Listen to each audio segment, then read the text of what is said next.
Summer is the greatest season by a long shot. That's a hill I'll die on any day. My love for the summer doesn't revolve around partying or drinking as you may expect, but nature.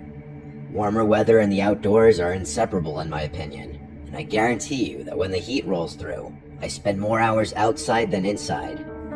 It was a warm night in mid-June a few summers ago when this happened. I was 17 or 18 at the time. For context, there's a massive nature preserve near my house. When I say massive, I mean it. It's close to 1,000 acres in size. To this day, there are still parts of it that I'm positive I haven't explored. Two of my friends and I agreed to spend a night camping in those woods. Technically, camping there was strictly forbidden and borderline illegal, but we figured that there was no chance someone would catch us in this dense forest. We just have to trek as deeply as possible. Chuck was the camping fanatic of the group. I'm telling you, this kid loved cosplaying as a Boy Scout and probably knew close to 100 different knots. Our other friend Jackson always supplied the drinks. If we were sober, he was unhappy. That's just how things went when Jackson was involved. I remember the feeling of the gentle summer breeze blowing through my hair as the three of us packed up Jackson's car. The weather was ideal, not too cold, not too hot. A few beers later, the three of us found ourselves lugging camping equipment through the woods at like 11:30. I can't lie, I was feeling the alcohol start to hit me as we marched along. Chuck always carried this industrial-grade flashlight with him, so the darkness of the forest wasn't much of an issue. As much as I enjoyed the outdoors though, traversing through thick woods at this hour was a bit creepy, even with Chuck's flashlight on hand.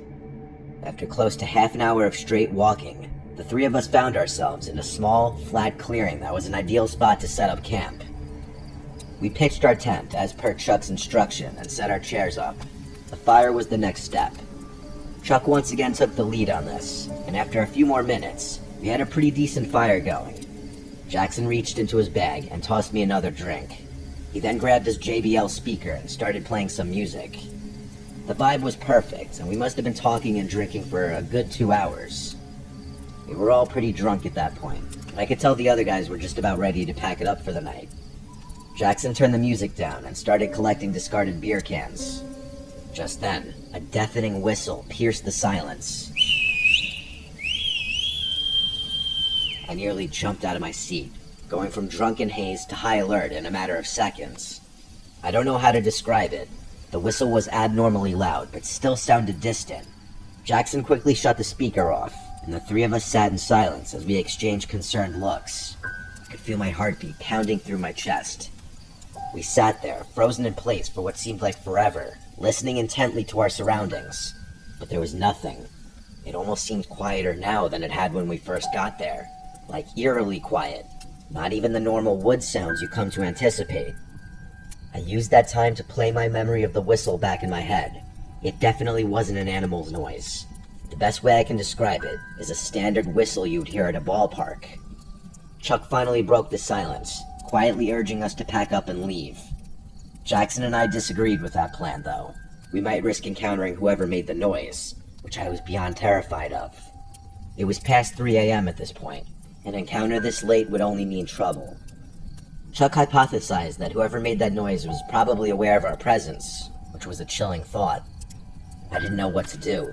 On one hand, staying put violated every survival instinct I had. Packing up and leaving at this hour didn't seem like a much better option either, though. We finally agreed to wait it out.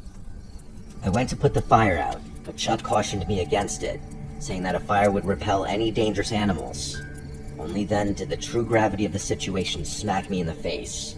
We were literally miles away from any civilization. It was 3 a.m., and there was an unknown entity somewhere in the darkness. Another 10 minutes or so passed, and we had resumed talking, but at a much lower volume with no music. I don't think any of us felt safe going to sleep just yet, though. And then, out of the corner of my eye, I saw it. Something small flew over the darkness of Jackson's shoulder and landed directly in the fire.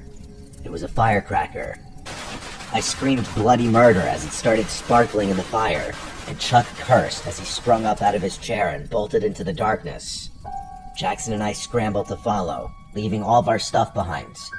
We caught up with Chuck, whose flashlight was beaming wildly through the woods as he frantically sprinted. We ran until we couldn't anymore, and Jackson keeled over and threw up. Chuck shut the light off and the three of us stood there, panting, trying to figure out if we were being followed. To my surprise, it didn't seem like anyone followed us. I don't think I've ever been so afraid, though. Why in the world would someone have done that? We needed to figure out what to do. Jackson wanted to just find our way out of the woods and never come back, but Chuck was reluctant to leave all of his camping gear behind. Plus, he reminded us the fire was still active. I was dumbfounded. How could he be concerned with forest fires after what had just happened? Eventually, I agreed with Chuck that we should at least check on the site. After all, no one had actually chased us, so there was a slight possibility that whoever threw that firecracker was just playing a cruel prank. Chuck was a navigational expert and was actually able to retrace our footsteps. I could make out the glow of the fire as we quietly approached. Before I could get any closer, though, Jackson put a hand in front of me and pointed with a horrified look on his face. I strained my eyes to make out the sight in the distance. What I saw is probably the most terrifying thing I'd ever laid eyes on. There were 3 people sitting motionlessly in our chairs like statues. The one whose face I could see looked lifeless and his mouth was hung open. I was afraid to move. What were they even doing? I thought, realizing that they weren't even talking. This was not normal. The 3 of us watched for a little while longer before deciding to back off. We turned to leave, but Jackson's foot clipped a rock, causing him to curse in frustration.